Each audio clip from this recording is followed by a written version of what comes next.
ঠিক আছে, ফোল্ডার স্ট্রাকচারটা এভাবে না রেখে আমি আর একটা ফোল্ডার নিব, নাম দেব হচ্ছে অ্যাসেটস, হতে পারে না অ্যাসেটস। আর আমাদের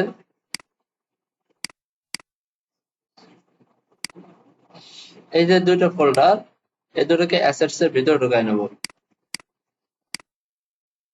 বুঝতে পারছেন? এখানে একটা মাত্র ফোল্ডার রাখবো, আর আদার্স আমাদের এইচটিএমএল ফাইলগুলো থাকবে। আর যত সিএসএস ইমেজ টিমেজ যা আছে সব আমাদের অ্যাসেটস নামে ফোল্ডারের ভিতরে থাকবে, হতে পারে এরকম।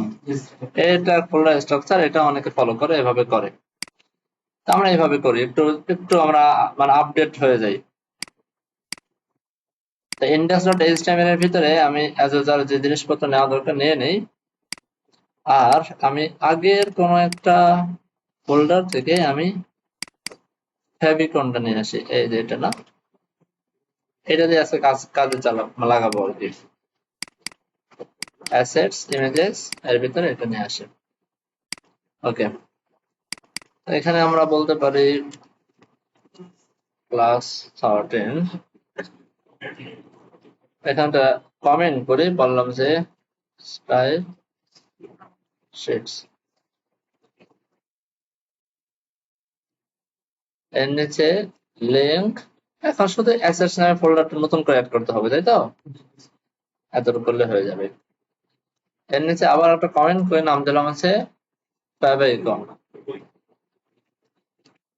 লিংকের ভিতরে ফেভিকন অ্যাসেটস ইমেজেস এটা। আর এখানে হচ্ছে এক্স আইকনের পরিবর্তে হচ্ছে জে জি। ঠিক আছে, এরপর অ্যাসেটস সিএসএস দেন ইমেজেস। আমাদের এখানে প্রয়োজন হবে হচ্ছে আপনার আইকন ব্যবহার করতে, ফন্ট আইকন ব্যবহার করার প্রয়োজন হবে, তাই না? তা আমরা আমাদের এই প্রজেক্টের ভিতরে ফন্ট আইকনটাও নিয়ে আসবো, ফন্ট আইকন। তো ফন্ট আইকনটা আমরা ডাউনলোড করছিলাম গত ক্লাসে, তা আমাদের ডাউনলোড ফোল্ডারের ভিতরে থাকার কথা, এই যে রয়ে গেছে, তাই তো? তো ফন্ট, এটাকে ডাবল ক্লিক করলাম, ক্লিক করে আমি আবার আমার ফোল্ডারের ভিতরে ঢুকলাম। তো এইখান থেকে আমরা জানি আমাদের কি কি লাগবে। আমাদের লাগবে হচ্ছে ওয়েব ফন্টসটা লাগবে, তাই না? এই ফোল্ডারটা লাগবে, টান দিয়ে বসাই দিলাম, এই ফন্ট চলে আসছে। আর আমাদের এই ওয়েব ফন্টস এর ঠিক বরাবর থাকবে সিএসএস ফোল্ডার, সেই সিএসএস ফোল্ডারের ভিতর থেকে লাগবে হচ্ছে all.min.css, তাই না? তার মানে এটাকে আমি টান দিয়ে এই সিএসএস এর ভিতরে ঢুকাই দিই, কোনো অসুবিধা? এটার ভিতরে এই যে all.min.css পাওয়া গেছে, আর লাগবে না, এটাকে আমরা এখন ডিলিট করে দিই। ঠিক আছে, এখন স্টাইল শিটস এর ভিতরে আমাদের আর একটা ফাইল বাড়লো, asset css all.min.css একটা ফাইল বাড়ছে।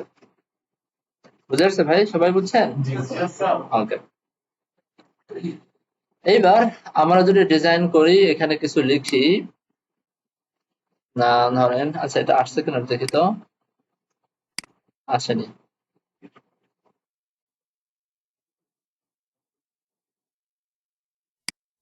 এইবার ধরেন গুগল থেকে আমরা একটা ফন্ট নিয়ে আসি, গুগল থেকে অনুমান করে একটা ফন্ট নিয়ে আসি, ওপেন সান্স নামে একটা ফন্ট আছে গুগলের, ওপেন সান্স, হ্যাঁ, এই ফন্টটা আমরা ইউজ করি। আবার প্রচলিত ফন্টের ভিতরে একটা ফন্ট আছে ল্যাটো ফন্ট, ল্যাটো ফন্ট, হ্যাঁ, এটা নিলেই হয়। ধর আমি ল্যাটো ফন্টটাই নেই, ক্লিক করি, এখান থেকে গেট ফন্টে ক্লিক করি। গেট ফন্টে গেলে ইন্টার নামে ফন্ট আমরা আগে ইউজ করছিলাম, মনে আছে ইন্টার ফন্টটা? তো ইন্টার ফন্টটাকে আমি ডিলিট করে দিই, এটা আমাদের আপাতত দরকার নাই, আমার লাগবে হচ্ছে লেটোটা, লেটো ফন্টটা। তো এখান থেকে গেট এমবেডেড কোডে ক্লিক করলাম, এখান থেকে ইম্পোর্টে ক্লিক করলাম, মনে আছে ইম্পোর্ট? এখান থেকে স্টাইলের ভিতরে যে লেখাগুলা, কারণ স্টাইল তো এইচটিএমএল এর ট্যাগ, আমরা এইচটিএমএল এর ট্যাগটা নিব না, কারণ আমরা লিখবো সিএসএস এর ভিতরে। তো স্টাইল ট্যাগটা আমার প্রয়োজন নাই। আমরা যদি আমাদের index.html এর ভিতরে এটা করতে নিতাম, তাহলে স্টাইল সহ নিতাম, তাই তো? তো এতটুকু আমি কপি করি, কপি করে আমাদের সিএসএস ফাইলের একদম উপরে সবার আগে এটাকে পেস্ট করে রেখে দিই, বাস শেষ। আচ্ছা, এরপরে আমরা যেটা করব, এখান থেকে একটা ফন্ট ফ্যামিলি দেওয়া আছে, এই ফন্ট ফ্যামিলিটা আমরা ইউজ করব। আচ্ছা, এইটা এতটুকু থাকুক, আমরা কিছু কাজ করে আসি, এরপর আজকে আপনাদেরকে একটু অ্যাডভান্স কাজ দেখাবো। অ্যাডভান্স বলতে মানে কিছু অ্যাডভান্স টেকনিক দেখাবো। কাজ অ্যাডভান্স না, কাজ আগের গুলাই, টেকনিকটা একটু অ্যাডভান্স। হ্যাঁ, আশা করি বুঝবেন, অ্যাডভান্স মনে হবে না আপনাদের কাছে। আমি কিছু একটা লিখলাম, লিখে এবার আমাদের ব্রাউজারে যদি আমাদের ফাইলটা রান করি, দেখেন ফন্টটা কিন্তু পাচ্ছে না মনে হচ্ছে। ফন্টটা পেয়েছে? ফন্টটা পাইনি।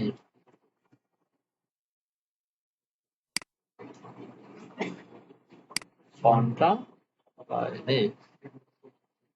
আচ্ছা, ঠিক আছে, ফন্টটা পাইনি। আমি একটা কাজ করি, বডির ভিতরে আমরা এই ফন্ট ফ্যামিলিটাকে দিয়ে দিই, এই ফন্ট ফ্যামিলিটাকে। হ্যাঁ, ফন্ট ফ্যামিলিটা ইউজ না করলে তো ফন্টটা পাওয়ার কথা না। তো বডির ভিতরে এটা দিয়ে এবার আমি রিলোড করি। এবার পেয়েছে না? পাইছে। এখন আসেন আমরা সিএসএস ফোল্ডারের ভিতরে নতুন একটা সিএসএস ফাইল তৈরি করব। নতুন যে কোনো নামে একটা সিএসএস ফাইল আমরা তৈরি করতে পারি, যে কোনো নামে তৈরি করতে পারি। তো এখানে একটা নামে আমি তৈরি করি, নামটা দিয়ে হচ্ছে ধরেন যে ফ্রেমওয়ার্ক ডট সিএসএস, যা মনে চায় নাম দিতে পারে, আমি নিলাম একটা নাম। তো এইটা দিয়ে আমি করবোটা কি? এই সিএসএস টা দিয়ে আমি এই সিএসএস এর ভিতরে কিছু প্রি বিল্ড সিএসএস করে রাখবো। প্রি বিল্ড বুঝেন? মানে আগে ভাগে কিছু সিএসএস করে রাখবো। বুঝতে পারছেন? আগে ভাগে কিছু সিএসএস আমরা করে রাখবো, কিছু ক্লাস ক্লাস ব্যবহার করে করে অনুমান করে কিছু সিএসএস আমরা করে রাখবো। সেই সিএসএস গুলো আমরা আমাদের প্রয়োজন অনুসারে আমাদের ইন্ডেক্স ফাইলের ভিতরে ব্যবহার করব। তো এটা এই অবস্থায় থাক। আমি এইখানে আমাদের সিএসএস টাকে আমরা নিয়ে আসি। তা বলছিলাম যে আমাদের মূল সিএসএস টা থাকবে সবার নিচে, আর অন্য যত সিএসএস আছে সব থাকবে তার উপরে, মনে আছে তো? অ্যাসেট সিএসএস, এখানে ফ্রেমওয়ার্ক ডট সিএসএস নামে একটা ফাইল রাখলাম। ওকে, এই ফ্রেমওয়ার্কের ভিতরে কি রাখবো? ধরেন আমাদের এই জিনিসটা, এটাকে কাট করি, এটা আমরা এখানে রেখে দিই, এখানে রেখে দিই, যেন আমাদের আমাদের index.html এর কিছু কমন যে জিনিসগুলো আছে, হ্যাঁ, ফ্রেমওয়ার্কের ভিতরে আপনার সাধারণত আমরা আমাদের কমন যে সিএসএস গুলো, সেই সিএসএস গুলো করি। হ্যাঁ, ফার্স্ট অফ অল আমরা কমন জিনিসপত্র রাখি। সেকেন্ডলি হচ্ছে আমরা কিছু আগে ভাগে কিছু ক্লাসের মাধ্যমে কিছু সিএসএস করে রাখি, সেটাকে আমরা এইচটিএমএল এ ব্যবহার করি। ওকে, তো এটাকে আমরা ব্যবহার করলাম, আমরা একটা রিলোড দিয়ে দেখি যে ঠিকঠাক আছে কিনা। ঠিকঠাক আছে, ওকে, ঠিকঠাক আছে। এখন আমাদের আরো কিছু কাজ আছে, কমন সিএসএস এর কাজ, সেগুলো আমরা এখন ফ্রেমওয়ার্কের ভিতরে করব, এখন আমরা নরমাল আর করব না।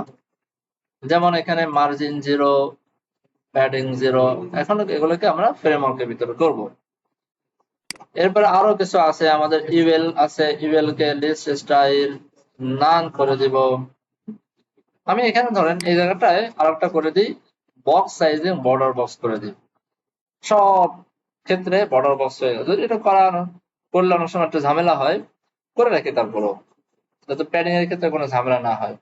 কারণ বক্স সাইজিং বর্ডার বক্সের কনসেপ্টটা আমরা এখন সবাই বুঝি না?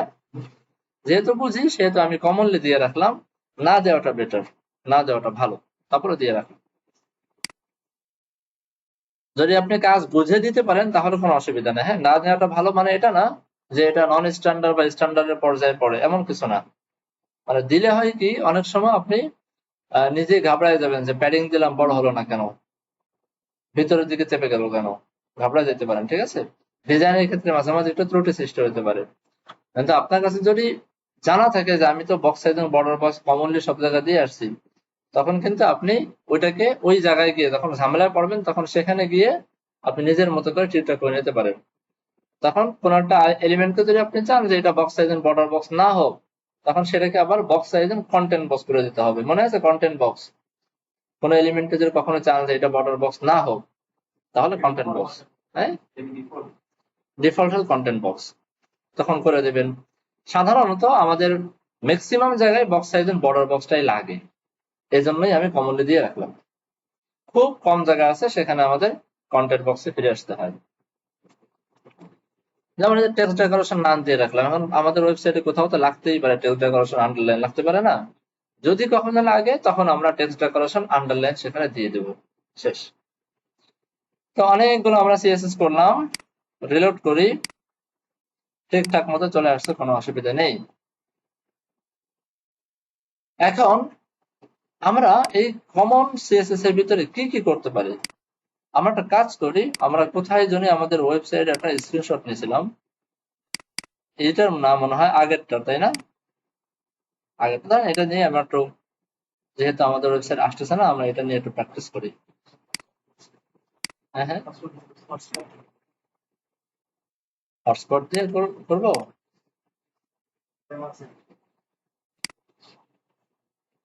ভয় পেয়েছে। দেখেন, আমরা এই কমন সিএসএস এর ভিতরে অনেক কাজ করতে পারি, অনেকগুলো কাজ করতে পারি। যেমন দেখেন, আমাদের পুরো ওয়েবসাইট একটা প্রাইমারি কালার আছে না? এই যে কালারটা কিন্তু আমাদের প্রাইমারি কালার।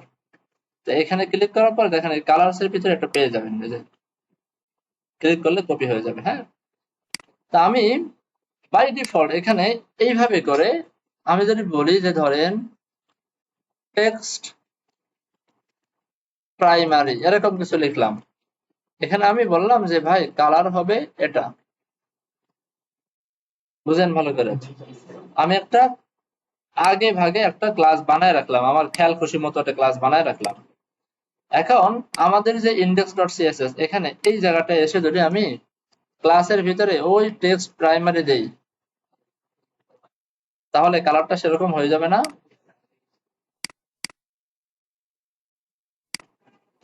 হয়ে গেছে।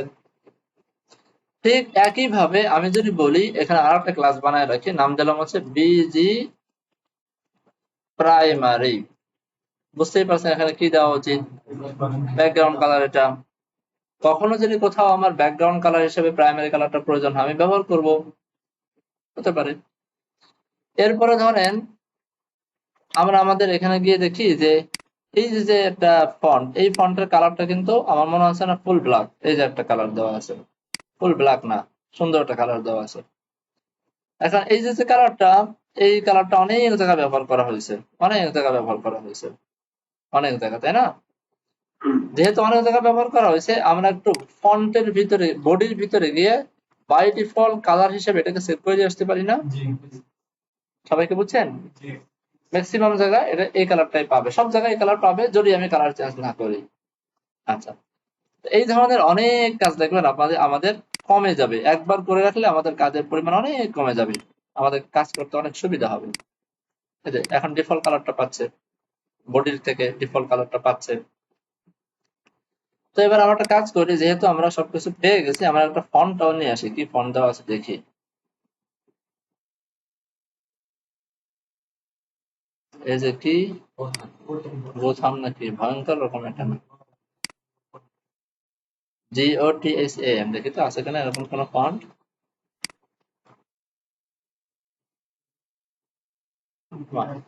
ভালোই তো, পপুলার ফন্টই তো,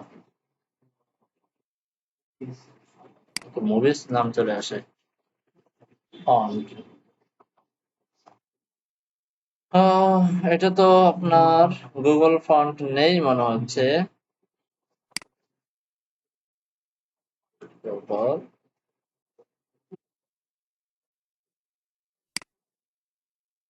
তো এখানে এই নামে কোনো ফন্ট নাই। হ্যাঁ, এই নামে কোনো ফন্ট নাই। ঠিক আছে, তাহলে আপাতত আমরা ডাউনলোড করে ব্যবহার করতে গেলাম না, আমাদের আপাতত যেটা আমাদের হাতে আছে এটা নিয়ে কাজ চালাই, দেখতে অনেকটা সিমিলার আছে, সমস্যা নেই। ওকে, ওটা আমি দেখাইনি এখনো, দেখাবো ওটা, ওটা দেখাবো। এরপরে আসেন, আমরা আরো কিছু কমন কাজ করতে পারি। যেমন আমাদের ওয়েবসাইটের বাই ডিফল্ট ফন্টের সাইজ কতটুকু সেটা দেখি। এই যে ফন্ট সাইজ আছে 20 পিক্সেল, এই যেখানে যাই সাইজ হচ্ছে কত, 16 পিক্সেল, এই যেখানে যাই 16 পিক্সেল, এখানে যাই 15 পিক্সেল, এখানে যাই 20 পিক্সেল, এখানে 16 পিক্সেল। 15 পিক্সেল। তা বেশিরভাগ জায়গায় আমার কাছে মনে হচ্ছে 16 পিক্সেল বা 15 পিক্সেল দেওয়া, তাই না? বেশিরভাগ জায়গায়। এই যে এখানে দেখি এটা কত, এটা 20 পিক্সেল। বেশিরভাগ জায়গায় 15 বা 16 পিক্সেল দেওয়া। তো সেই হিসাবে আমি পুরো বডিকে একটা বাই ডিফল্ট ফন্ট সাইজ দিয়ে দিই। ফন্ট সাইজ করে দিলাম ধরেন 16 পিক্সেল। আর যেহেতু ফন্ট সাইজ দিয়েছি, আমার একটা লাইন হাইট দেওয়া উচিত, তাই না? কত পিক্সেল দেব? 26 পিক্সেল। এটা বাই ডিফল্ট দিয়ে রাখলাম, যেন মানে ওই ফন্ট সাইজটা আমার পেয়ে যায়। এরপরে আসেন আরো কত কাজ করতে পারি আমরা। এইখানে এটা হচ্ছে আপনার মূল যে হেডিং, এটাকে বাদ দিয়ে যদি আমি এটার কথা চিন্তা করি, এই যে একটা, হ্যাঁ, এটার ফন্ট সাইজ কত? 60 পিক্সেল, ফন্ট ওয়েট হচ্ছে 700, তাই না? এটাও দেখবেন একই জিনিস, 760 পিক্সেল, এটাও 760 পিক্সেল। তার মানে আমরা এখন দেখতে পারতেছি এগুলো সব তো H2 ট্যাগ। এগুলো H2 ট্যাগ না? সবগুলো H2 ট্যাগ। এখন প্রত্যেকটা H2 ট্যাগের ফন্ট সাইজ দেওয়া আছে একটা, তারপরে আর ফন্ট ওয়েট দেওয়া আছে একটা।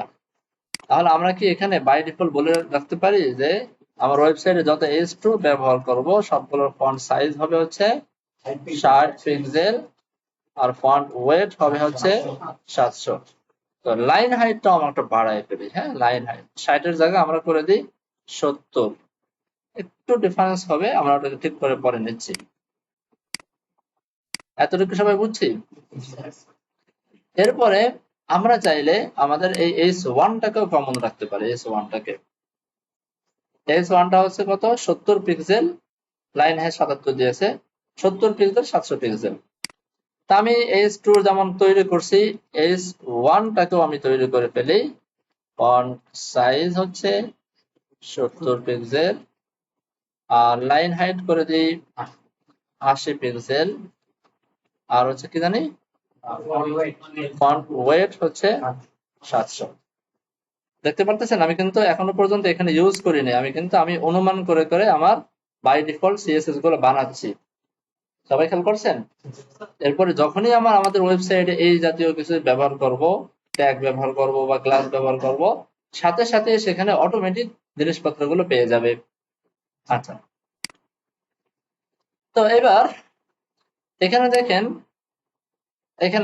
এখানে এবং এখানে, হ্যাঁ, উভয় জায়গায় এখানে একটা কালার দেওয়া আছে। এই যে একটা কালার দেওয়া আছে, এখানে একটা কালার দেওয়া আছে, হ্যাঁ।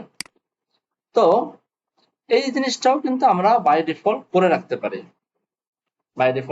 পারি, তো এটা একটু পরে করি, কারণ এটা করতে গেলে আবার প্যাচ লাগা ফেলতে পারেন, হ্যাঁ। তো পরে করি, থাক, একটু পরে করি এটাকে। আমি এখানে বেশ কিছু ক্লাস তৈরি করলাম। আমি ধরেন আরো কিছু ক্লাস এখানে বানাই, দেখেন বুঝেন কিনা। আমি এখানে ডি ব্লক নামে একটা ক্লাস বানিয়ে রাখলাম আগে ভাগে। যদি কোনো ট্যাগের সাথে ডি ব্লক ব্যবহার করি, সেটা ডিসপ্লে ব্লক হয়ে যাবে। হতে পারে কিনা? হবে না? হতে পারে না? একই ভাবে আমি যদি ডি ফ্লেক্স ব্যবহার করি, আর যদি বলি ডিসপ্লে ফ্লেক্স, কোথাও যদি ডি ফ্লেক্স ব্যবহার করি, তাহলে তার নাম হয়ে যাবে ডিসপ্লে ফ্লেক্স। দেখেন সবাই বুঝতে পারছেন কিনা? বুঝতে পারছেন তো? আচ্ছা, আর একটা ক্লাস বানাই। আমি বলবো যে টেক্সট আন্ডারলাইন ধরেন প্রাইমারি, হতে পারে না? তাহলে দরকার নাই, এটা আবার একটু প্যাচ লেগে যাবে, এটা থাক, এটা অন্যভাবে করি। আচ্ছা, এবার কন্টেইনারটা আমরা বানাই ফেলতে পারি।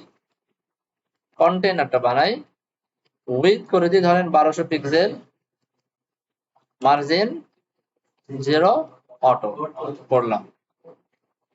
এরপরে ধরেন আমি এখানে আরেকটা ক্লাস বানাইলাম, নাম দিলাম হচ্ছে ধরেন পিটি। বুঝে ফেলছেন কি বানাবো এখানে?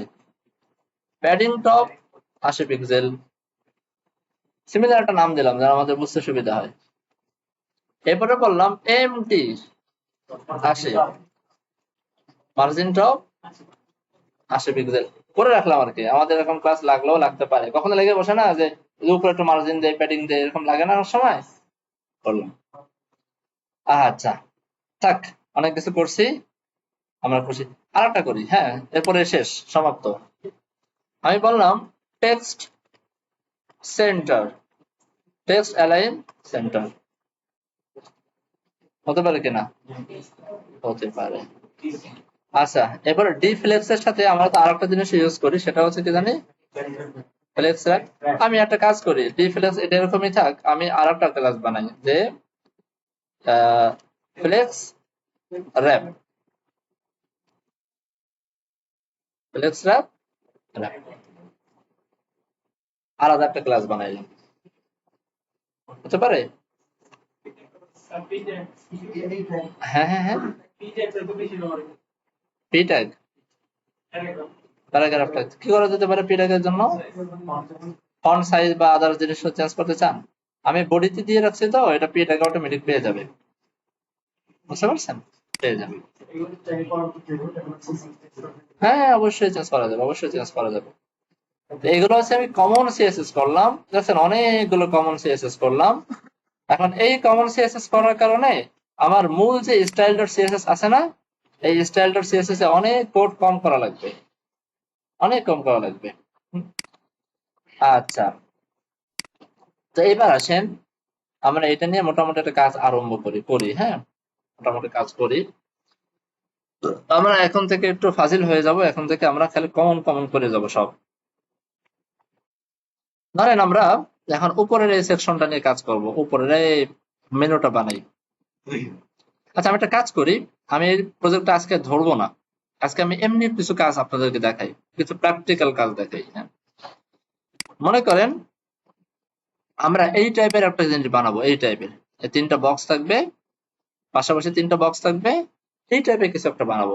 হ্যাঁ, তো তো এই টাইপের একটা ডিপ বানানোর জন্য আমরা ধরেন এখানে ধরেন একটা নাম দিই, এটাকে অফার, অফার নাম দিই। হ্যাঁ, আমি একটা ডিপ নিলাম, ও F F E R, offer নিলাম। অফারের ভিতরে আমার তিনটা ডিপ থাকবে, এটা তো আমরা বুঝছি, তিনটা ডিপ থাকবে, নাম দিলাম ধরেন অফার আইটেম, একটা, দুইটা, তিনটা। প্রত্যেকটা অফার আইটেমের ভিতরে ইমেজ থাকবে, লেখা থাকবে। আমি সবকিছু আনতেছি না, আমি জাস্ট প্র্যাকটিস পারপাস একটা হেডিং নিয়ে আসি আর কিছু প্যারাগ্রাফ নিয়ে আসি, জাস্ট প্র্যাকটিস পারপাস। হ্যাঁ, সবাই বুঝতেছেন বিষয়গুলা? এখানে একটা H4 নিলাম, আমি বললাম লোরেম 5, এর নিচে আমি একটা প্যারাগ্রাফ ট্যাগ নিলাম, বললাম লোরেম 50টা, 50টা। এরপরে এটাকে আমি নর্মাল সিএসএস দিয়ে প্রথম করব। এরপরে হচ্ছে আমি যে হেল্পার ক্লাস যেগুলো বানাচ্ছি, এগুলোকে হেল্পার ক্লাস বলে। হ্যাঁ, কমন সিএসএস এর ভিতরে যেগুলো আমরা ক্লাস ক্লাস দিয়ে করছি, এই হেল্পার ক্লাস দিয়েও এই জিনিসটাকে একটু শর্টকাট কিভাবে বানানো যায় সেটা বানানোর চেষ্টা করব। ঠিক আছে, প্রথমে আসেন নর্মালি কাজ করি, স্টাইল ডট সিএসএস চলে আসি, dot O F F E R, offer আনলাম। হ্যাঁ, আমি এই জিনিসটাকে আরেকটু বোঝানোর জন্য এই জায়গাটায় আমি একটা কাজ করব, কন্টেইনার রাখবো, এই জায়গাটা কন্টেইনার রাখবো। হ্যাঁ, আর এখানে ধরেন আমি বক্স নামে একটা জিনিস রাখলাম, এটাকে আগে ডিজাইন করি, এখানে এই বক্সটাকে আগে ডিজাইন করি। খুব ভালো করে খেয়াল করেন আমি কি করতে চাচ্ছি। বক্স এর বাই ডিফল্ট এর উইথ 100% থাকে, আর যেহেতু এটা কন্টেইনার ভিতরে আছে, তার মানে কন্টেইনারের সমপরিমাণ উইথ। আর একটা হাইট দিয়ে রাখি ধরেন 100 পিক্সেল, বোঝার ক্ষেত্রে একটা ব্যাকগ্রাউন্ড কালার দিয়ে রাখি রেড। দেখি তো এই জিনিসটা আসে কিনা, এটা আগে দেখি। সব ঠিক থাকলে চলে আসার কথা, চলে আসছে তাই না? এখন এর নিচে আমার যে সেকশনটা, এটা কিন্তু কন্টেইনারের বাহিরে চলে গেছে, তো আমাদের কি উচিত বলেন তো? কন্টেইনার ভিতরে আনা। এখন কন্টেইনারের ভিতরে আনতে গেলে আনবো কিভাবে? অফারের ভিতরে একটা কন্টেইনার নিয়ে নিয়ে আসা উচিত না? নিয়ে আসা উচিত, ঠিক আছে। তা আমি এখানে কপি করি বা কাট করি, এখানে আমি একটা কন্টেইনার নিয়ে আসি, কন্টেইনার, এর ভিতরে আমি আবার পেস্ট করে দিই জিনিসপত্রগুলা,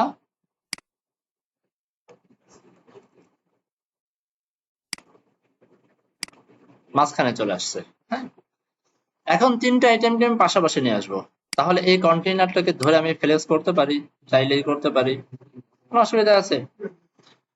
এবার আমি অফারের ভিতরে কাজগুলো একটু করি আপনাদেরকে বোঝানোর ক্ষেত্রে। আমি একটা নতুন একটা জিনিস দেখাবো। অফারের ভিতরে যে কন্টেইনার আছে, ডিসপ্লে ফ্লেক্স হয়ে যাবে, ফ্লেক্স র্যাপ হয়ে যাবে, র্যাপ। এটা করলে তো আসলে নিচে নিচে পাশাপাশি আসবে না, কারণ এই পির সাইজ অনেক বড়, সে তো পুরো 100% জায়গা ধরে বসে আছে। তো পাশাপাশি করার জন্য অফকোর্স আমাকে পরের আইটেম গুলোকে ছোট করতে হবে। আমি বললাম যে অফার থেকে কন্টেইনার, তার ভিতরে অফার আইটেম, এটাকে আমি উইথ করে দিই, ক্যালকুলেশন করে 100% ভাগ 3। সবাই বুঝতেছেন বিষয়টা? চলে আসছে। আমি বোঝার খাতিরে আমি একটা বর্ডার দেবো এখানে, হ্যাঁ বর্ডার, সবগুলোর ক্ষেত্রে একটা বর্ডার দিয়ে দেবো। বর্ডার 1 পিক্সেল সলিড, ধরেন গ্রিন কালার, আর পুরা এই অফার সেকশনটার উপরে একটা মার্জিন করে দেবো। অফার মার্জিন টপ ধরেন 50 পিক্সেল বা 80 পিক্সেল করে দিই। এই যে এখন আমি এই যে ফাঁকা জায়গাগুলো আছে না, সরি, আমাদের ডিজাইনের ভিতরে যদি আসি, এই যে ফাঁকা জায়গাগুলো আছে না, এই ফাঁকা জায়গাগুলো আমি তৈরি করতে চাই, ফাঁকা তৈরি করতে চাই। আমি ধরে নিলাম যে এই ফাঁকাটা হচ্ছে 20 পিক্সেল ফাঁকা, এখানে 20 পিক্সেল, এখানে 20 পিক্সেল ফাঁকা, এটা আমি ধরে নিলাম। এখন এই 20 পিক্সেল ফাঁকাটা তৈরি কিভাবে করব?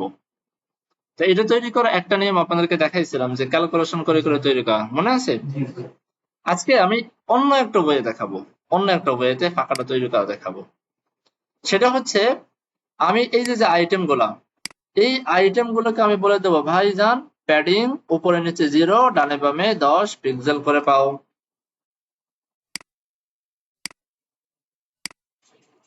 এখান থেকে এই পর্যন্ত ফাঁকা হয়ে গেছে না? হয়েছে তো? এখন আমি যদি এখান থেকে বর্ডারটা উঠাই দেই, তাহলে আপনি কি বুঝতে পারবেন এরিয়াটা কোন জায়গায়? ফাঁকা তো ঠিকই হয়ে গেছে, বুঝেন না আমার কথা? আমি আরেকটু বোঝার সুবিধার্থে এখান থেকে যে আমার পি ট্যাগ গুলো আছে, সেটাকে জানি কি জানি করে, এটাকে টেক্সট ট্রান্সফর্ম, তাই না? জাস্টিফাই, এরকম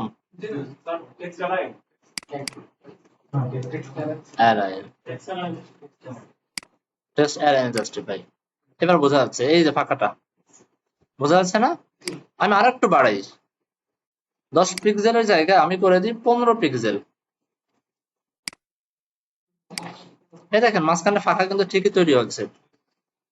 এটাও কিন্তু একটা সহজ পদ্ধতি, আপনাকে ক্যালকুলেশন আর করা লাগলো না, ঝামেলা কমে গেল না, ক্যালকুলেশন করার ঝামেলাটা আপনার করতে হলো না। হ্যাঁ, এটার যদিও ক্যালকুলেশন করার ঝামেলা আপনাকে করতে হলো না, কিন্তু এখানে বিশাল বড় একটা প্রবলেম তৈরি হলো। দেখেন তো প্রবলেমটা কারো চোখে পড়ে কিনা। এবার দেখেন, আমাদের কন্টেইনার সেকশনটা শুরু এখানে, শেষ এখানে।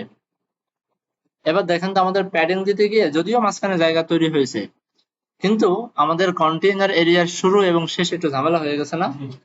সেখান থেকে ওটা চেপে গেছে বিষয়টা। তো এই যে এটা তো সমস্যা, আমাদের তো পুরো পিক্সেল পারফেক্ট করতে হবে, প্রত্যেকটা সেকশনের কন্টেন্ট শুরু হইতে হবে এই জায়গা থেকে, শেষ হইতে হবে আবার নির্দিষ্ট জায়গায়। তো এইটার থেকে বাঁচার জন্য আমরা যেটা করতে পারি সেটা হচ্ছে, আমরা যেহেতু 15 পিক্সেল করে প্যাডিং দিয়েছি, তাই না? 15 পিক্সেল প্যাডিং দিয়েছি, আবার ফ্লেক্স করেছে কাকে? কন্টেইনারকে ফ্লেক্স করছি। মানে এই কন্টেইনারের ভিতরের আইটেমের ভিতরে যে আইটেম গুলো আছে, তার প্রথম আইটেমে 15 পিক্সেল, শেষের আইটেমে 15 পিক্সেল পাচ্ছে। আমি যদি একটু ফাজলামি করে এই জায়গাটায় যদি বলি যে ভাইজান মার্জিন উপরে নিচে দরকার নাই, আর ডানে বামে তুমি -15 পিক্সেল করবা, মনে আছে? -15 পিক্সেল, লেফটও -15 পিক্সেল, রাইটও -15 পিক্সেল, মানে সে লেফটও 15 পিক্সেল সরে আসবে, রাইটও সে 15 পিক্সেল সরে আসবে। যদি এটা করি, তাহলে দেখেন তো কত সুন্দর করে আমার অ্যালাইন ঠিক হয়ে যায়। হ্যাঁ, এই তো খুব কাহিনী করে ফেলছে। ঠিক হয়ে গেছে না অ্যালাইন? ভেঙে গেছে তাই না? ভেঙে গেছে। এটা থেকে বাঁচার উপায়টা কি? এখন তো বাঁচা লাগবে আমাদের, বাঁচার উপায়টা কি? দেখেন বাঁচার উপায়টা কি আমি বলে দিচ্ছি। আমাকে কন্টেইনারের অবস্থা রেখে দিতে হবে, কারণ এটা মার্জিনের দিয়ে মাঝখানে আনা আছে। আমি এই যে 3টা ডিপ বানাইছি না, এই 3টা ডিপকে আবার কাট করলাম। কাট করে এখানে ধরেন রো নামে একটা ডিপ বানাইলাম, মনে চাইলেও তাই বানাইলাম আর কি। রো নামে একটা ডিপ বানাইলাম, বুঝেন? এরপরে এই যে ফ্লেক্স হওয়ার যে ব্যাপার স্যাপার গুলো আছে না, এটা কন্টেইনারকে না দিয়ে এখন যদি আমি বলি ভিতরে যে রোটা আছে সে হয়ে যাও, এই রোটা, বোঝেন নাই মানে আমার কথা? তাহলে কন্টেইনার যে মাঝখানে আনার কাজটা সে সেটা করে ফেলতো, আর র বাকি ফ্লেক্স টেক্স করা যে কাজ সে কাজটা সে করে ফেলতো। এবার রিলোড করি, দেখেন তো সমস্যার সমাধান হলো কিনা। এই যে দেখেন, এই যে দেখেন, ঠিক হয়ে গেছে না এবার? বুঝছেন কিভাবে করলাম? এটা হচ্ছে পাশাপাশি আনার আর একটা ওয়ে। আর এই ওয়েটা কেন দেখাইলাম, কারণ ফ্রেমওয়ার্ক, আমরা যে ফ্রেমওয়ার্ক বুটস্ট্র্যাপের নাম শুনছি না, বুটস্ট্র্যাপ বা এটা জাতীয় নাম শুনছি না, ফ্রেমওয়ার্ক প্রিভির যে ফ্রেমওয়ার্ক গুলো আছে এসব জায়গায় ম্যাক্সিমাম ক্ষেত্রে এই কনসেপ্টে পাশাপাশি আনার ব্যবস্থা করা হয়। বুঝতে পারছেন? চলেন এই কামটাই এখন আমরা একটু অন্যভাবে করি। অন্যভাবে আমি এখান থেকে যতগুলো সিএসএস করলাম সবগুলোকে এখন কমেন্ট করে রাখি। সবগুলো কমেন্ট মানে এগুলো কাজ করবে না, সবগুলো কমেন্ট করে ফেললাম। হ্যাঁ, আর এটাকেও আমি একটা কপি নেই আর এটাকে কমেন্ট করে ফেলি। এখন এই যে পাশে আনার যে ঝামেলা টামেলা যা আছে এগুলো এখন আমি আমার মতো করে করব, নিজের মতো করে কমন সিএসএস দিয়ে করব। হ্যাঁ, তো কমন আবার এখানে এইভাবে লিখি তাহলে আগের মতো এরকম ভেঙে চুরে আসতেছে, আসুক সমস্যা নাই। এখন এই যে রো নামে জিনিসটা আমি নিলাম, রো নামে। এখন আমি যদি বাই ডিফল্ট আমার এখানে কোথাও যদি রোটাকে আমি বানায় রাখি, রোটাকে বানায় রাখি, খুব বুঝেন, ভালো করে বুঝেন, রোটা বানায় রাখলাম। হ্যাঁ, রোটা বানায় রেখে এরপর আমি বললাম যে এই রো যেখানে থাকবে সেটা ডিসপ্লে ফ্লেক্স হয়ে যাবে, পাশাপাশি ফ্লেক্স র্যাপ হয়ে যাবে। র্যাপ আর একটা জিনিস ঘটবে, সেটা হচ্ছে কি ঘটবে, মার্জিন হয়ে যাবে উপরে নিচে 0, ডানে বামে -15 পিক্সেল। বুঝতে পারেন নাই মনে হয়? এটা আমি কমনলি কেন করলাম, কারণ এই জাতীয় পাশাপাশি আনার বিষয়টা আমার শুধু এই সেকশনে ঘটবে না, অনেক সেকশনে ঘটবে। এখানেও ঘটবে, এখানেও ঘটবে, এখানেও ঘটবে, সব জায়গায় ঘটবে না? তো এক জায়গায় আমি সিএসএস করলাম, এখন সব জায়গার সাথে ক্লাস বসাবো, কাজ হয়ে যাবে। বুঝতে পারছেন? আচ্ছা, এতটুকু আমি করলাম। এরপর আমি আরেকটা এখানে ক্লাস বানাইলাম। ধরেন আমি এখানে ক্লাস বানাইলাম কল, সিওএল কল। এই কলের কাজটা কি? কলের কাজ হচ্ছে সে বেচারা করবে একটা প্যাডিং তৈরি করবে, উপরে নিচে 0, ডানে বামে 15 পিক্সেল করে প্যাডিং তৈরি করবে। খুব ভালো করে বুঝেন। এখন আমি করবো কি, কন্টেইনার, এটা আমার বানানো আছে, কন্টেইনার দিয়ে মাঝখানে আসবে। রো দিয়ে করবে কি, এই কটা জিনিসকে পাশাপাশি আনবে এবং সাথে সাথে সে দুই সাইড দিয়ে একটু দ্বারা চেপে যাবে, 15 পিক্সেল চেপে যাবে, তাই না? আর কল নামে আমি একটা যে বাই ডিফল্ট ক্লাস বানায় রাখছি, এই কলটাকে ধরে আমি এই আইটেম, এই আইটেম, এই আইটেম, 3টা আইটেমের সাথে বসাই দিলাম। তাহলে এখানে প্যাডিংটাও পেয়ে যাবে। বুঝতে পারছেন? এবার রিলোড করি, দেখেন কত হয় না কেন?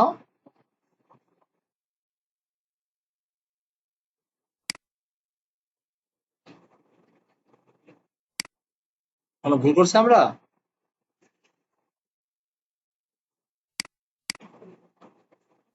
দেখি তো কি ভুল করলাম। ও আচ্ছা, সরি সরি, সাইজ দেওয়া হয়নি। হ্যাঁ হ্যাঁ, সাইজ দেওয়া হয়নি। এবার আসেন সাইজের বিষয় নিয়ে আলোচনা করি। দেখেন আমাদের ওয়েবসাইটে আমরা যে আইটেম গুলো রাখি, ম্যাক্সিমামই আমরা আইটেম রাখি হয়তো 2টা, না হয় 3টা, না হয় 4টা, না হয় 6টা। এটা আমরা বেশিরভাগ আনি লেআউট তৈরি করার সময়। এই ফরম্যাটটা আমরা বেশি ইউজ করি। হ্যাঁ, এরপরে এর বাহিরেও আমরা অনেক ফরম্যাট ইউজ করতে পারি। তো যদি আপনি 6টা মানে কি বলা হয় আইটেম যদি 2টা রাখতে চান, 6টা রাখতে চান, 4টে রাখতে চান, হ্যাঁ, এটাকে মানে সাধারণত আমরা 12 দিয়া বা 12 সেকশন দিয়ে এটাকে কম্পেয়ার করি। বিষয়টা একটু জটিল হয়ে গেল আপনাদের জন্য। মানে কোন একটা ডিপকে আমরা 12 দিয়ে কল্পনা করি, ডর্জন দিয়ে কল্পনা করি। হ্যাঁ, মানে এটা আগের যুগে আপনার ওই যে জমি জমার হিসাব করতো করতো না, আপনার আনা দিয়ে হিসাব করতো, মনে আছে? আনা দিয়া 16 আনা। তা কোন একটা জিনিস 100% মানে হচ্ছে 16 আনা। মানে একটা জমির যদি পুরার মালিক আপনি হন, তার মানে হচ্ছে 16 আনার মালিক। যদি আপনি অর্ধেকের মালিক হইতে চান তাহলে 8 আনা। জানেন এসব? জানেন আমরা যেমন বর্তমান পার্সেন্টেজে কল্পনা করি না, আগের একটা সময় ছিল তখন আনা দিয়ে কল্পনা করতো। আনা, ঘন্টা, কড়া, ক্রান্তি ছিল, মনে আছে এগুলা? জমি জমা যারা এসব টেসব বোঝেন তারা এগুলো বুঝবেন। সিরাজি কিতাব পড়ছেন না? সিরাজি কিতাবের ভিতরে সব আছে এগুলা, তাই না? আনা, গন্ডা, কড়া, ক্রান্তি আর তিল, এই 5টা জিনিস নিয়ে হিসাব করতে হবে। যাই হোক, আমরা এখন যে ডিপ গুলো তৈরি করব বা যে সেকশন গুলো তৈরি করব, আমরাও এগুলোকে সাধারণত কল্পনা করি হচ্ছে কলাম দিয়ে, কলাম 12 কলাম দিয়ে। হ্যাঁ, অর্থাৎ 12টা ভাগে ভাগ করে কল্পনা করি। আমরা যদি বলি যে এই ডিপটা হচ্ছে 100% জায়গা জুড়ে থাকবে, তার মানে এটা হচ্ছে 12 ভাগের 12 ভাগ। ঠিক আছে? যদি বলি যে এই ডিপটা হচ্ছে অর্ধেক হবে, অর্ধেক, তার মানে বলবো 12 ভাগের 6 ভাগ। যদি বলি এই ডিপটা হবে যে ধরেন আপনার 3টা আইটেম, পাশাপাশি 3টা আইটেম হবে, তার মানে একটা ডিপ হবে হচ্ছে 12 ভাগের 4 ভাগ। বুঝতে পারছেন? যদি বলি পাশাপাশি 4টা আইটেম থাকবে, তাহলে 12 ভাগের 3 ভাগ। পাশাপাশি যদি 6টা হয় তাহলে 12 ভাগের 2 ভাগ। এইভাবে আমরা কল্পনা করি। ঠিক আছে? এটা হচ্ছে একটা বেসিক একটা মানে কল্পনার সিস্টেম। মানে একটা তো তৈরি করতে হবে, মানুষ তো একটা তৈরি করতে হবে কিছু একটা বানানোর জন্য। এর একটা সিস্টেম আর কি, এর বাহিরেও কল্পনা করা যায়। তো চলেন, তাহলে এখানেও দেখেন তাই হয়েছে। ম্যাক্সিমাম জায়গায় দেখেন এখানে কিন্তু পাশাপাশি 2টা, তার মানে এটা হচ্ছে 12 ভাগের 6 ভাগ, এটা হচ্ছে 12 ভাগের 6 ভাগ, তাই না? এইখানে একটু ডিফারেন্স আছে, 1টা 2টা 3টা 4টা 5টা। তো ধরলাম এটা আমাদের রুলস ব্রেক করছে, এটা আমাদের ধরার বিষয় না। এখানেও দেখেন 3টা, 12 ভাগের 3 ভাগ। এখানে কয়টা? 4টা, এটাও 12 ভাগের 3 ভাগ করে, এটা হচ্ছে 12 ভাগের 4 ভাগ করে, এটা 12 ভাগের 3 ভাগ করে। এখানে 12 ভাগের 6 ভাগ করে, তাই না? এখানেও 4টা আছে 12 ভাগের 3 ভাগ করে। এইখানে এসে দেখেন এটা একটু বড়, এটা একটু বড়, এটা একটু ছোট।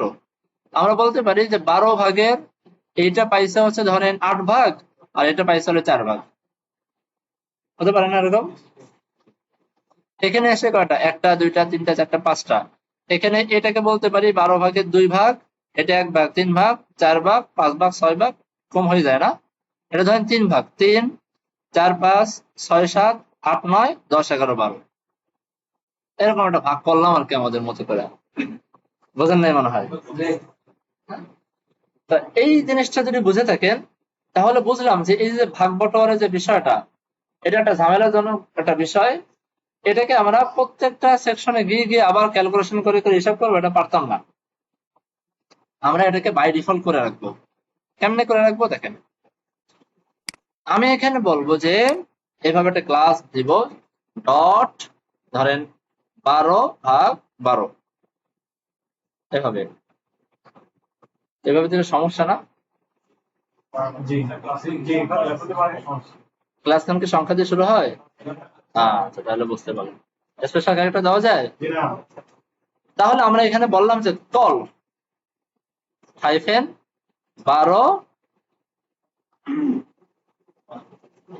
এভাবে দুটো সমস্যা।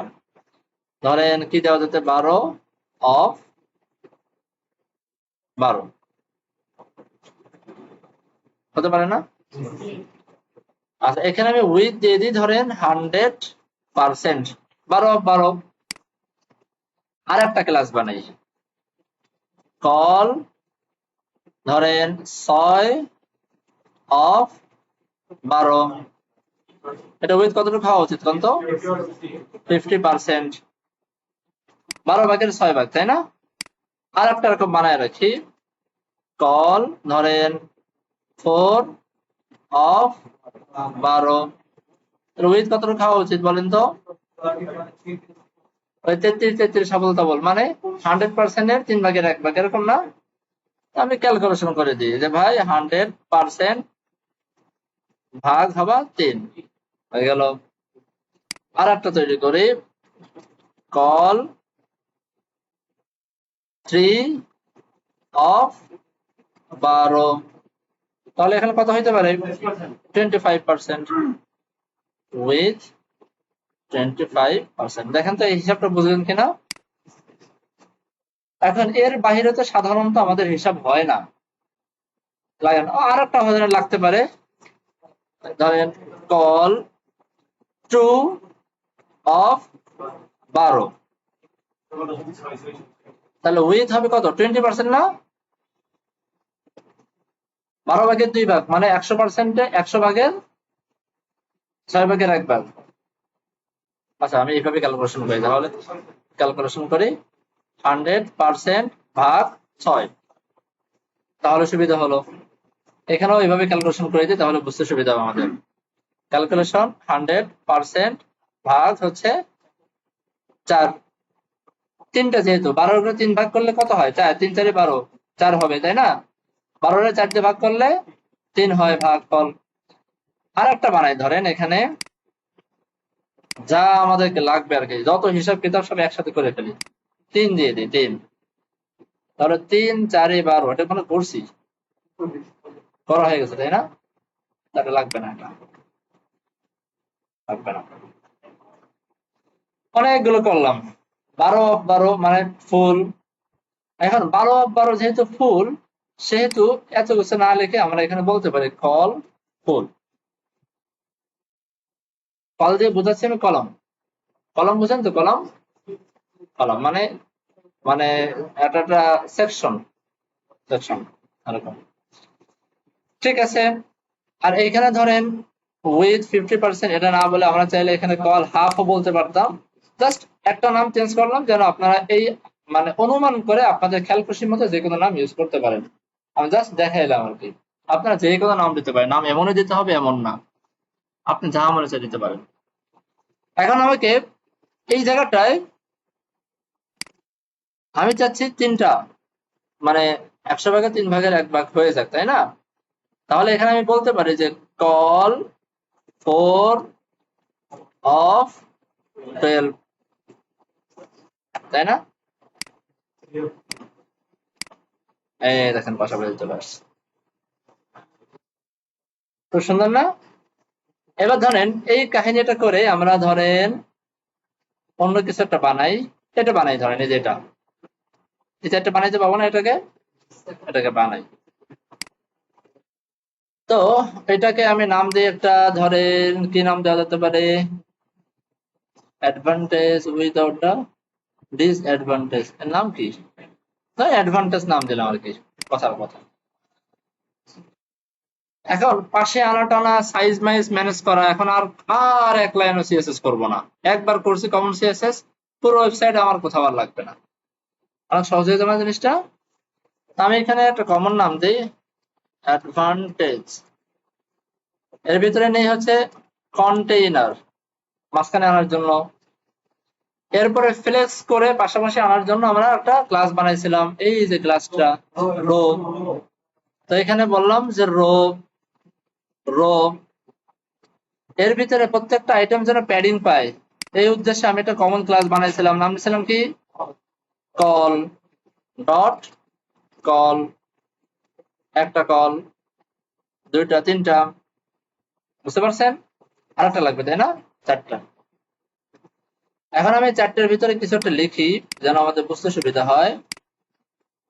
আমি একটা H3 নিলাম, লোরেম 4, পি নিলাম লোরেম 30,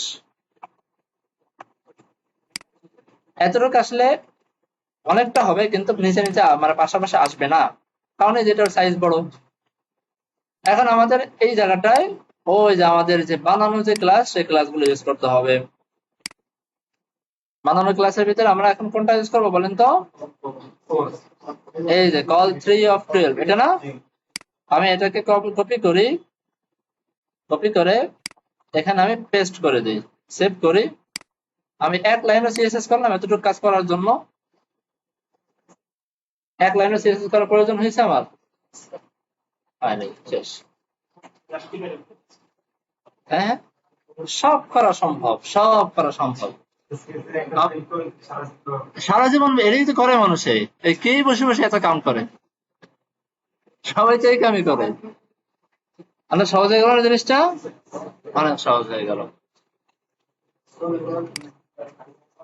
আচ্ছা, এখন দেখেন, ধরেন এই জায়গাটা এখন আপনার এই H3 কে আলাদাভাবে ধরা দরকার, P কে আলাদাভাবে ধরা দরকার। হ্যাঁ, এখন আপনি যে কাজটা করবেন সেটা হচ্ছে এই জায়গাটা আপনি এখন আপনার মতো করে একটা নাম দেন, আপনার মতো করে নাম দেন। ধরেন আমি নাম দিলাম যে অ্যাডভান্স আইটেম, এরকম কিছু একটা দিলাম নাম।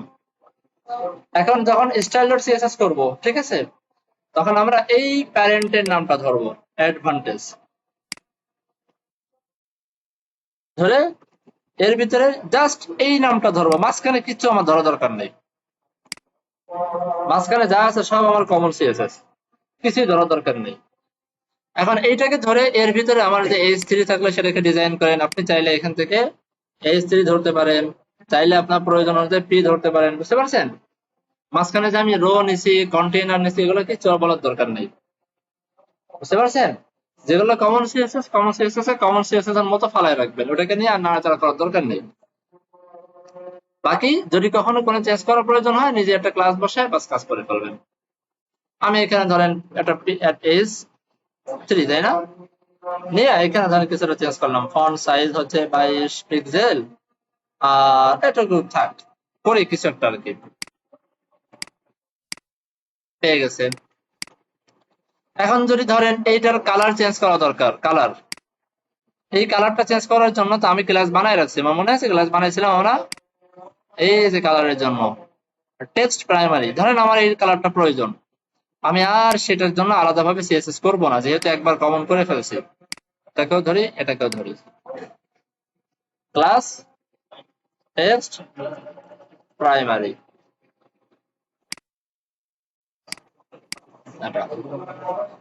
এখন আপনাদেরকে আপনাদের মনে প্রশ্ন আসতে পারে যে আমরা এই যে কমন সিএসএস গুলো করতেছি, এর আসলে ফায়দাটা কি? শুধু কোড কমানো, এটা কি ফায়দা, নাকি আরো কোনো ফায়দা আছে? এর বহুমুখী ফায়দা আছে, অনেক ফায়দা আছে।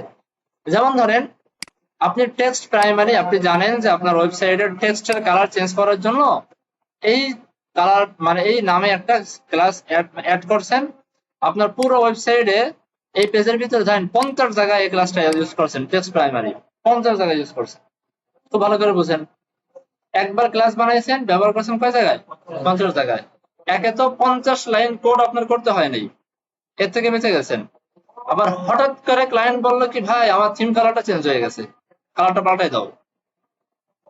এখন কয় জায়গা চেঞ্জ করলে হবে বলেন তো? এক জায়গা চেঞ্জ করলে হয়ে যাচ্ছে না? এই জন্যই আমরা কমন সিএসএস ব্যবহার করেছি, বুঝতে পারছেন?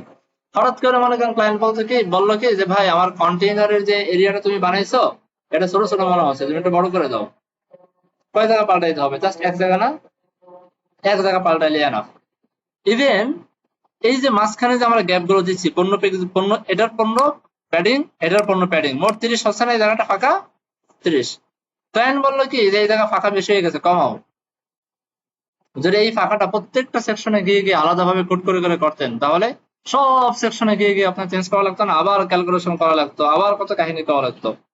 এখন এই জিনিসটা করার জন্য জাস্ট আমি আমার কমন সিএসএস এর ভিতরে গিয়ে 1-2 লাইন এডিট করলেই হয়ে যাবে। যেমন এই যে এখানে আসেন, এই যে আমরা এখানে মার্জিন করেছিলাম -15, এখান থেকে করে দিলাম -10, আর মার্জিনটা করেছিলাম প্যাডিং এর কারণে, এখানেও করে দিলাম 10, তাই না? বিষয়টা 2 লাইনে আমি এডিট করলাম, যত জায়গা আমি ইউজ করছি সব জায়গায় মার্জিনটা ঠিক হয়ে গেল।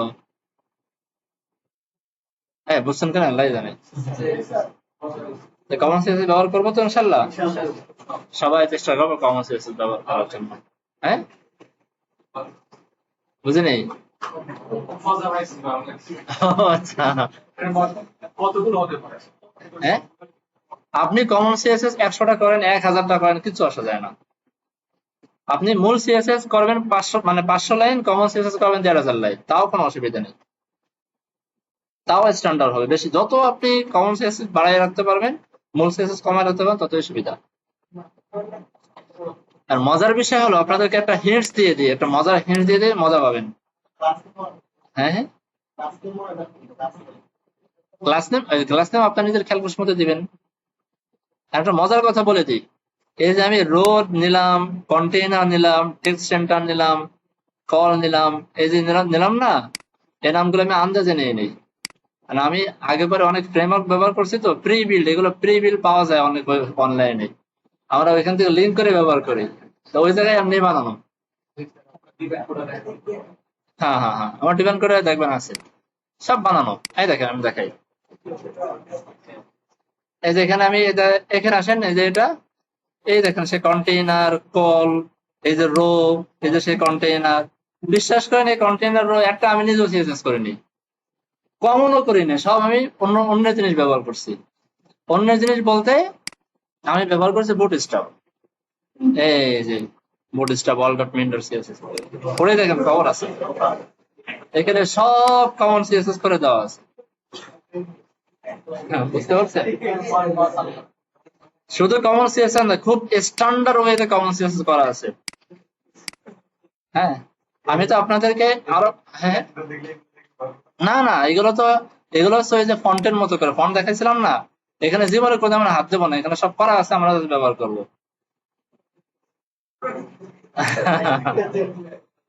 এই, বুঝতে পারছেন বিষয়টা? এটাই, কমন সিএসএস টা একটু প্র্যাকটিস করে ফেলেন নিজেরা। আমাদের আরেকটা কনসেপ্ট আসবে ইনশাল্লাহ, আগামী ক্লাসে দেখাবো, সেটা হচ্ছে রেসপন্সিভ করা। রেসপন্সিভ করার নাম শুনছেন না? রেসপন্সিভ, রেসপন্সিভটা হচ্ছে দেখেন দেখেন আমার এই যে একটা ওয়েবসাইট, হ্যাঁ, আহ, আচ্ছা আমার এখানে একটা ফায়ারফক্স আছে, এই ওয়েবসাইটটা খুব ভালো করে খেয়াল করেন, আমি এটাকে ইন্সপেক্টে গেলাম, গিয়ে এখানে এই যে একটা বাটন আছে দেখছেন, এখানে ক্লিক করলে এটাকে বন্ধ করে কি থাকবে? না, থাকবে না, এটা চাপায় রেখে নিচে। দেখেন আমার ওয়েবসাইটটা, এই যে উপরে অনেকগুলো ভিউ আছে এখানে, হ্যাঁ, অনেকগুলো, এই যে আমার ওয়েবসাইটটা আইফোনে দেখতে কেমন হবে, তারপরে এখানে ধরেন আইপ্যাডে দেখতে কেমন হবে, নিচে যাই, কই স্যামসাং গ্যালাক্সি দেখতে কেমন হবে, নানান ভিউ দেখাচ্ছে না আপনাকে? দেখাচ্ছে। এখানে আরো কিছু ভিউ থাকা উচিত ছিল, ওটা কোথায়?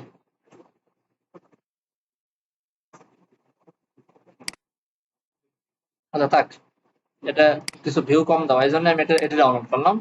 আমাদের ফায়ারফক্স এবার এই জিনিসটা খুব বেশি দেওয়া আছে।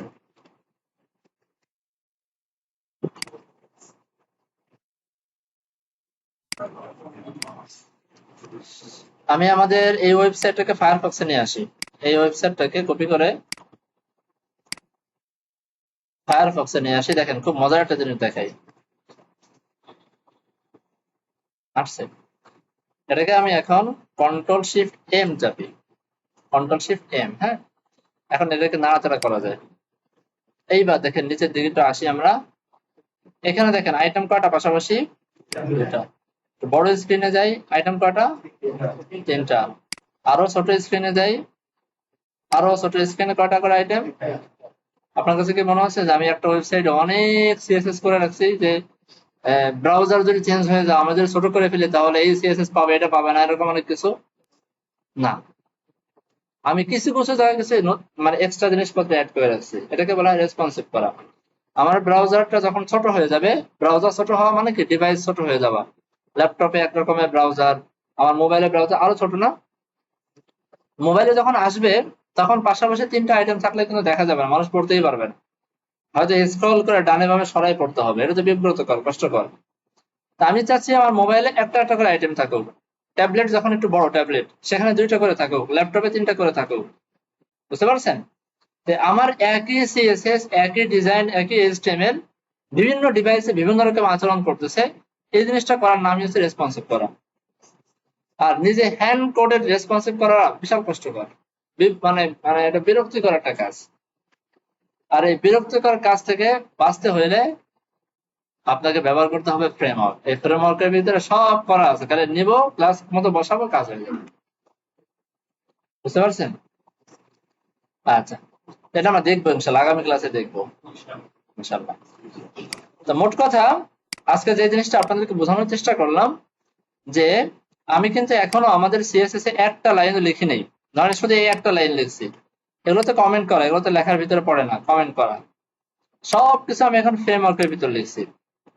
এতটুক ফ্রেমওয়ার্কের মানে এতটুক লেখার কারণে এখন আমার পুরো ওয়েবসাইটের যে কোনো জায়গার যে কোনো আমি সেকশন গুলোকে পাশাপাশি আনা, আইটেম গুলো ভাগ করা আমি করতে পারতেছি, আমাকে এক লাইন কোডও পাওয়া লাগতেছে না। তাই না ভাই? এই জিনিসটা একটু প্র্যাকটিস করেন জাস্ট, আর কিছু না। এটা ধরতে পারলে ইনশাল্লাহ আগামী ক্লাসে আমরা এই ওয়েবসাইটটাই এই কোডের উপর ভিত্তি করে কাজ করা আরম্ভ করবো। এটাকে কপি করবো, পেস্ট করবো, এটার উপরে কাজ করবো ইনশাল্লাহ। ঠিক আছে? তো চলেন আজকে আর একটা জিনিস, রেসপন্সিভ আলোচনা যেহেতু আসলো, একটু টাচ দিয়ে দিই রেসপন্সিভটা, যেন আপনাদের কাছে কিছুটা ক্লিয়ার হয়। একটু সামান্য টাচ দিয়ে দিই রেসপন্সিভটা। আমি এটাকে ফায়ারফক্স ওপেন করি যেন আপনাদের বুঝতে সুবিধা হয়। ফায়ারফক্স ওপেন করলাম। এই যে এখন এখন দেখেন, এইটা আছে আমার 3টা আইটেম পাশাপাশি, এখানে আমার আছে 4টা আইটেম পাশাপাশি। আমি এটাকে ছোট ভিউতে যাই, ছোট ভিউতে দেখেন, ছোট ভিউতে যখন যাই, ওই যে নিচের দিকে তাকায় দেখেন, স্ক্রল বার চলে আসছে, দেখছেন? মোবাইলে এখন টেনে টেনে দেখতে হবে পাশাপাশি, তাহলে সমস্যা। টেনে টেনে দেখতে হবে। কেন হয়েছে এটা? কি সমস্যার কারণ হয়েছে? রেসপন্সিভ করা নাই। এখন আসেন আমরা রেসপন্সিভটা করি। এই যে কন্টেইনার, কন্টেইনারকে কিন্তু আমরা একটা ফিক্সড উইডথ দিয়েছিলাম, মনে আছে? 1200 পিক্সেল। এই কন্টেইনারের 1200 পিক্সেলের কারণে আসলে ঝামেলা হচ্ছে। দেখেন এই উপরে খেয়াল করেন, এই জায়গাটা যদি আমি 1200 পিক্সেল পর্যন্ত নিয়ে আসি, তাহলে কিন্তু, বা 1200 পিক্সেল একটু বড় করি, আমার একটা প্যাডিং দেওয়া আছে 30 পিক্সেলের মতো। এই বরাবর যখন আনি তখন কিন্তু এটা ঠিক আছে, কোনো সমস্যা হচ্ছে না। এর নিচে যখন আমি নিয়ে আসবো 1200 আর যোগ হচ্ছে 30, 30 নাকি কত দিয়েছিলাম আমরা? মার্জিন দিয়েছিলাম কত? 20, সরি 20। 10 পিক্সেল মানে 10 পিক্সেল বামে চেপে গেছে না, তার মানে 1200 থেকে আরো এখানে 20 পিক্সেল বাড়ছে।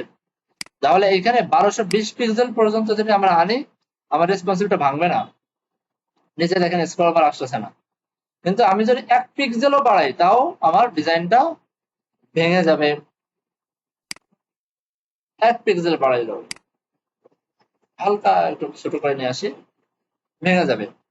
আর নিচে যদি কোনো কারণে আপনার ওয়েবসাইটে স্ক্রল চলে আসে, তাহলে আপনি ওয়েবসাইট ডিজাইনে একদম 0 পাবেন, 1 নম্বর আপনাকে কেউ দেবে না। নিচে কোনোভাবে স্ক্রল বার আসা যাবে না। আমি যদি আমার ডিজাইন করে দেখি, যতই ছোট করি না কেন, যতই যাই করি না কেন, আপনি নিচে কোনো স্ক্রল বার দেখতে পাবেন না। পাচ্ছেন? কোথাও কোনো স্ক্রল বার নেই একদম, মানে এখানে 420 পিক্সেল পর্যন্ত হলো আমরা চেক করি, সরি 320 পিক্সেল পর্যন্ত। 320 পিক্সেলের ভিতরে যদি স্ক্রল বার চলে আসে, তাহলে আপনার ওয়েবসাইট কাজ করবে না, ওয়েবসাইটটা কেউ গ্রহণ করবে না। এখন আসি আমরা এই জিনিসটাকে একটু ম্যানেজ করি। কিভাবে ম্যানেজ করব? ধরেন আমি এখান থেকে 900 পিক্সেল আসি, 900 পিক্সেলে, 900 পিক্সেলে আসি, হ্যাঁ। এখন 900 পিক্সেলে যখন আসবো, তখন নিচে স্ক্রল বার আসতেছে, কারণ 900 পিক্সেলে থাকা অবস্থাও আমাদের কন্টেইনারের উইডথটা পাচ্ছে হলো 1200 পিক্সেল।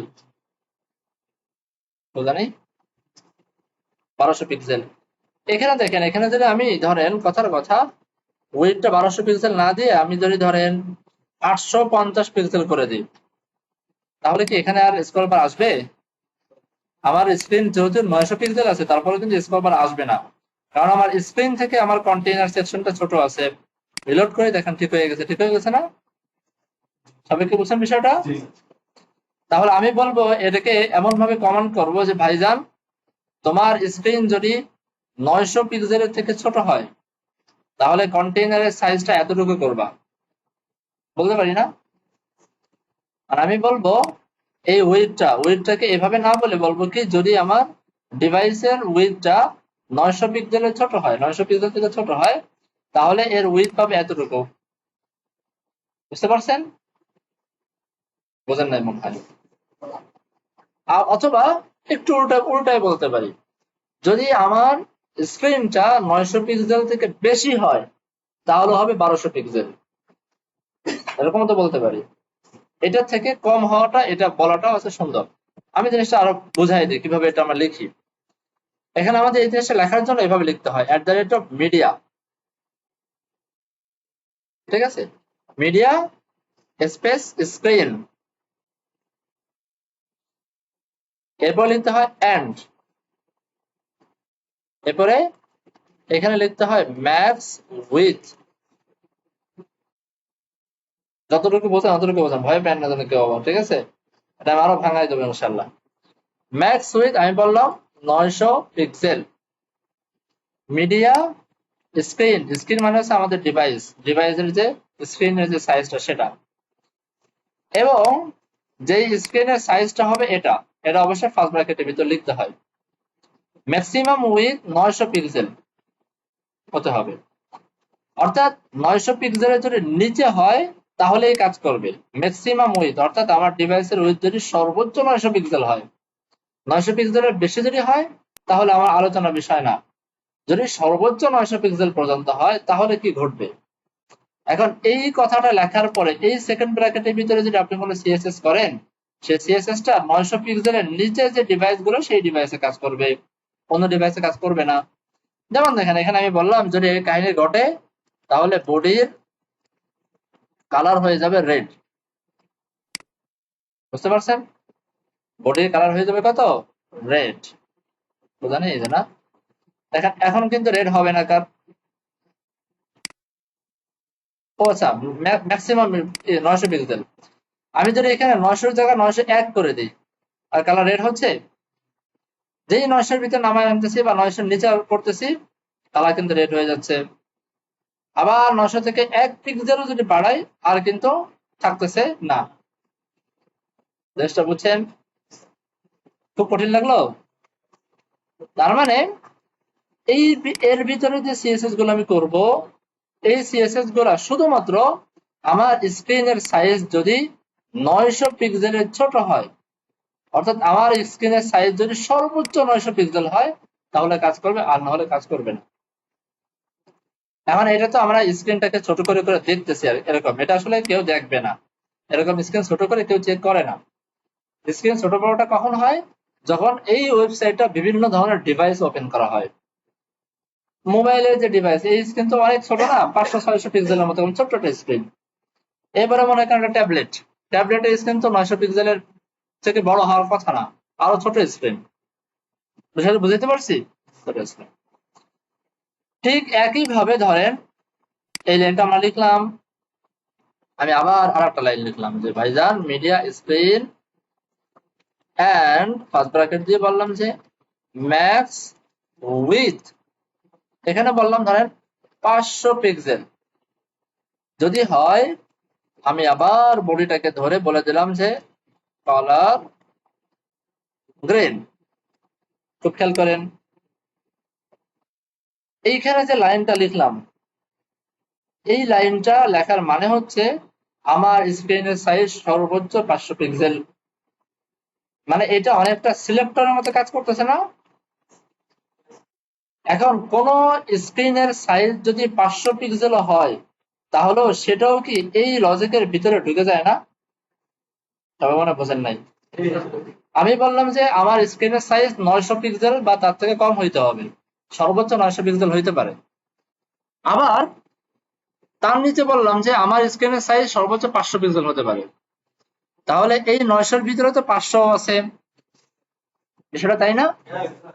কিন্তু আমি যদি এবার এই লাইনটা লেখার পরে এইখানে এই সেম জিনিসটাকে আবার রিপ্লেস করে দেই, তাহলে বলেন তো উপরেরটা পাবে নাকি নিচেরটা পাবে?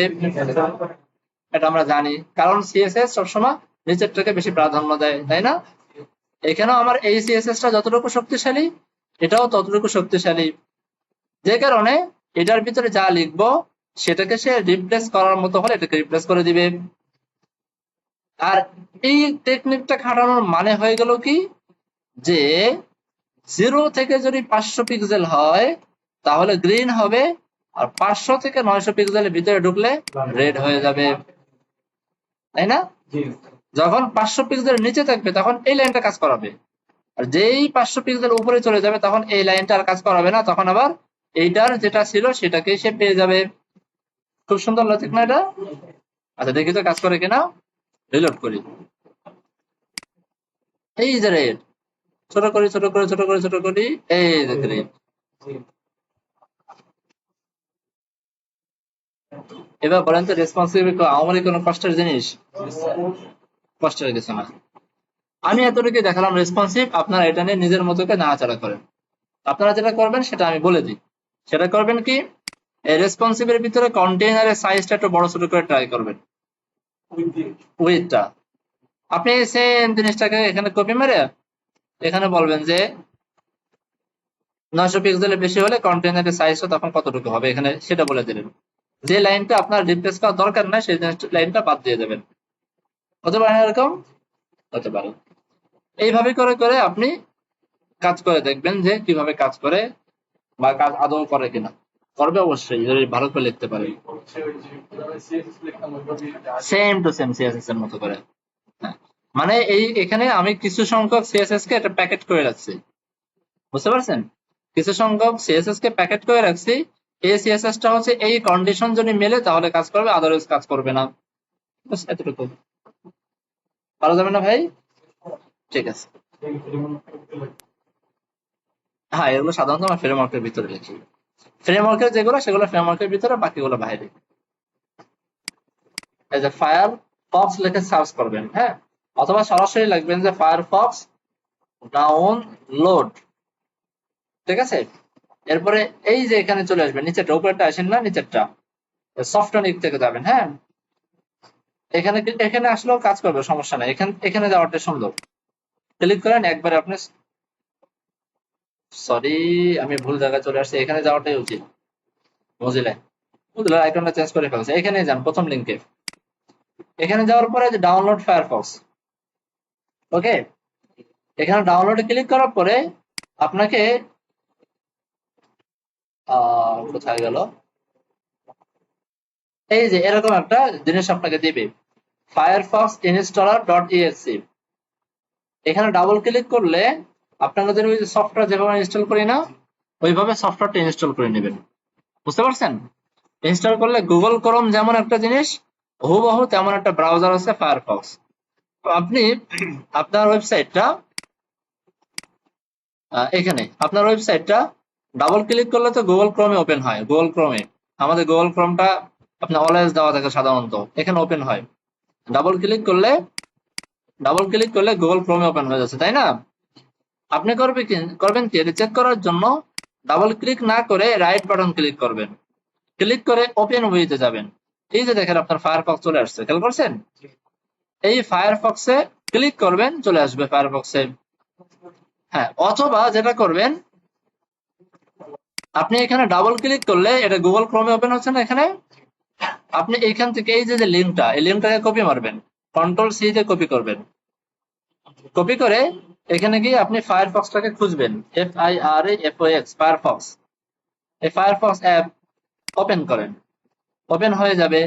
এই জায়গাটায় গিয়ে কন্ট্রোল ভি দিয়ে পেস্ট করে একটা এন্টার মারবেন, এই যে আপনার ফাইলটা চলে আসবে এখানে। বুঝাইতে পারছি? যে এভাবে আপনার সুবিধা হয় করবেন। এটা খুব সহজ কাজ, এটা হয়তো আপনার দু একবার করলে এটা আপনাদের কাছে খুব ইজি হয়ে যাবে, কঠিন কোনো কাজ না। এখন এইখানে এসে ওই যে রেসপন্সিভ যে ভিউটা যেমন টানাটানি করছিলাম, ওটা পাবেন কোথায়? ওটা পাওয়ার জন্য এখানে আসি, এখান থেকে মোর টুলস, এই যে এটা রেসপন্সিভ ডিজাইন মোড। আবার দেখাই, এখানে ক্লিক করবেন, মোর টুলস এ ক্লিক করবেন, এখান থেকে রেসপন্সিভ ডিজাইন মোড ক্লিক করবেন, চলে আসছে। এইবার আপনি এখানে ধরে টানাটানি করতে পারেন। বুঝতে পারছি ভাই, সবাই বুঝছেন? আর এটা শর্টকাট হচ্ছে আপনার কন্ট্রোল শিফট এম। এই যে কন্ট্রোল শিফট এম, আমরা একসঙ্গে কন্ট্রোল শিফট এম চাপলে একবার ওই রেসপন্সিভ ভিউ আসবে, আবার চাপলে চলে যাবে। সবার ক্লিয়ার? বুঝতে পারছেন তো সবাই? ঠিক আছে।